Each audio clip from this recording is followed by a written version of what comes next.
Enzo Recto, kalaban ang katiwalian at kasinungalingan, kakampi sa katotohanan at kabutihan.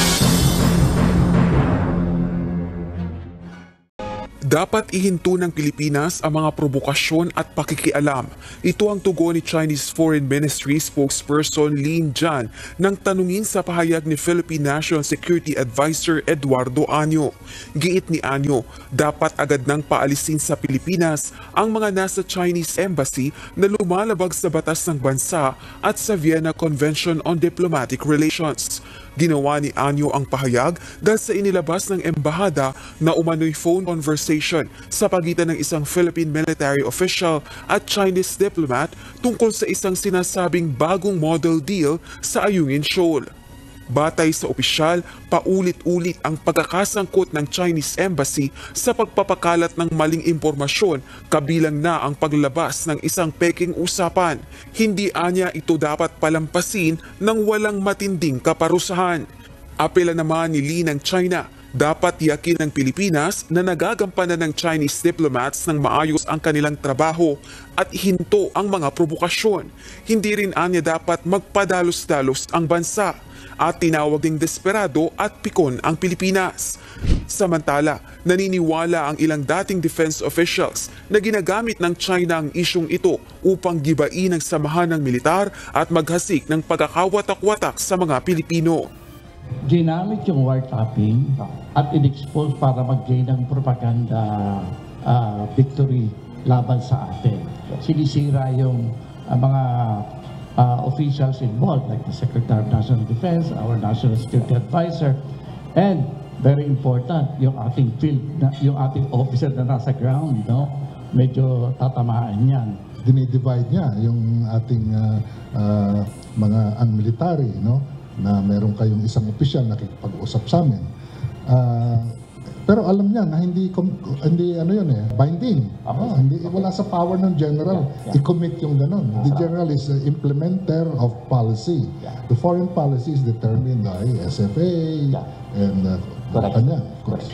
Ayon naman kay dating National Security Advisor Clarita Carlos, dapat ding matukoy kung peke nga ba o tunay ang sinasabing usapan. Siguro bago tayong magkomento doon sa content, i-establish muna natin yung integrity at authenticity noong usapan na yun. Batay kay Defense Secretary Gibo Teodoro, kung may audio recording nga ang Chinese Embassy ng diretsong pakikipag-usap sa isang opisyal ng Armed Forces of the Philippines, pag-amin nito sa paglabag sa batas ng Pilipinas at international relations. Gustong palayasin sa Pilipinas sa mga Chinese diplomat na nagpapakalat umano ng fake news tungkol sa West Philippine Sea. May buwelta naman dyan ang China. Gustong papanagutin ni National Security Advisor Eduardo Año ang ilang Chinese diplomat na sangkot sa umano'y audio recording na hawak ng China at magpapatunay daw sa new model agreement sa Ayungin Shoal na pinasok di umano ng Pilipinas. Ayon kay Año, paglabag ito sa anti-wiretapping law ng Pilipinas at sa diplomatic protocol sa ilalim ng Vienna Convention. Dapat na raw umaksyon ang Department of Foreign Affairs kung totoo nga ang audio recording. Dapat din daw paalisin agad sa Pilipinas ang mga Chinese diplomat na sangkot dito. Matagal na raw nagpapakalat ng mga peking impormasyon ang Chinese Embassy para pag-awayin at pagwatak-watakin ng mga Pilipino.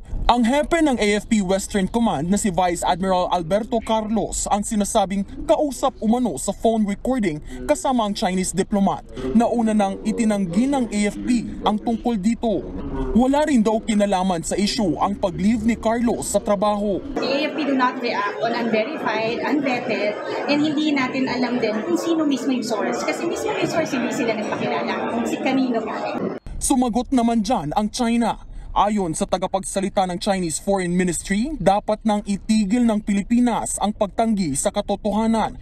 Hayaan lang din daw ang mga Chinese diplomat na gawin ang kanilang tungkulin. Iba-iba ang opinyon ng mga Pilipino sa issue. Para sa iba, wala nang magbabago kung palitan ng mga nasa Chinese Embassy. Kasi pare-pareho naman silang Chinese, so kung ano yung masasabihin ng gobyerno nila, ganun din ang gagawin nila. habang ang ilan naniniwalang ang pinakasolusyon sa tensyon ay ang pagkakaroon ng maayos na pakikipag-ugnayan sa China. Mas mahalaga pa rin na magkaroon tayo ng mas magandang diplomasya sa kanila kasi iniiwasan talaga natin sa panahon ngayon yung ang pinaka-worst na pwedeng mangyari is war. Sa gitna niyan, naghigpit na ang Department of Foreign Affairs sa pagbibigay ng visa sa mga Chinese. Yan ay para raw pigilan ang iligal na pagpasok ng mga Chinese na nasasangkot sa mga krimen kabilang ang pogo. Gustong papanagutin ng National Security Council ang mga diplomat ng Chinese Embassy dahil sa posibleng paglabag sa anti-wiretapping law at diplomatic protocols. Kaugnay pa rin yan ang audio recording na hawak daw ng China at magpapatunay sa New Model Agreement sa Ayungin Shoal na pinasok di umano ng Pilipinas. Ayon kay National Security Advisor Eduardo Anyo, dapat parusahan ng DFA ang sangkot na mga Chinese diplomat kung totoo ang audio recording. Matagal na raw nagpapakalat ng mga peking impormasyon ng Chinese Embassy para pag-awayin at pagwatak-watakin ng mga Pilipino. Malinaw na paglabag daw ito sa diplomatic protocols sa ilalim ng Vienna Convention. Kaya dapat daw paalisin na kaagad sa Pilipinas ang mga sangkot dito. Ang hepe ng AFP Western Command na si Vice Admiral Alberto Carlos ang sinasabing kausap umano sa tawag ng Chinese diplomat. Itinanggi na ito ng AFP at nilinaw na wala raw kinalaman sa issue ang pag-leave niya sa trabaho. At this point in time, wala pa kaming move towards Vice Admiral Carlos because we respect his decision to apply for leave. The AFP do not react on unverified, unvetted, and hindi natin alam din kung sino mismo yung source. Kasi mismo yung source hindi sila nagpakilala kung si kanino galing. May mananagot sa batas kung totoo nga ang audio recording tungkol sa bagong kasunduan ng Pilipinas at China tungkol sa West Philippine Sea. Git kasi ng Defense Department, tanging si Pangulong Bongbong Marcos lang ang pwedeng makipagnegosasyon sa China. Dead story o hindi na dapat pag-usapan, ganyan inilarawan ni Philippine Navy spokesperson for the West Philippine Sea, Commodore Roy Vincent Trinidad, ang umano'y bagong kasunduan na pinasok ng Pilipinas at China. Nitong nakaraang Sabado, ibinunyag ng Chinese Embassy na meron anilang New Model Agreement silang pinag-usapan ng AFP Western Command para humupa ang tensyon sa Ayungin Shoal. Na-record daw nila ang detalye ng pag-uusap na yan, pero ayon kay Trinidad, we will not dignify reports like that. Again, it's a zombie story. Let's bring it back to where it rightfully belongs, to the grave. Pero sa inilabas na artikulo ng Bloomberg, kinumpirma ng ilang Chinese officials ang plano ng China na ilabas ang hawak umano nilang ebidensya na meron talagang agreement. Audio recording daw yan habang kausap nila sa telepono ang isang opisyal ng ating militar. Una na itong pinabulaanan ng Department of National Defense at Department of Foreign Affairs. Paninira lang daw ito ng China. Ayon naman kay Defense Secretary Gibo Chodoro, mananagot sa batas sa mga opisyal na sangkot sa umano'y audio recording tungkol sa bagong kasunduan kung mapapatunayang totoo nga ito. Labag daw ito sa international relations at anti-wiretapping law ng Pilipinas. Bunyog! Bunyog! Halikan na kasama ka! Bunyog! Kapag buklod ay may pag-asa, Luzon, Visayas, Mindanao, isa ang pananaw.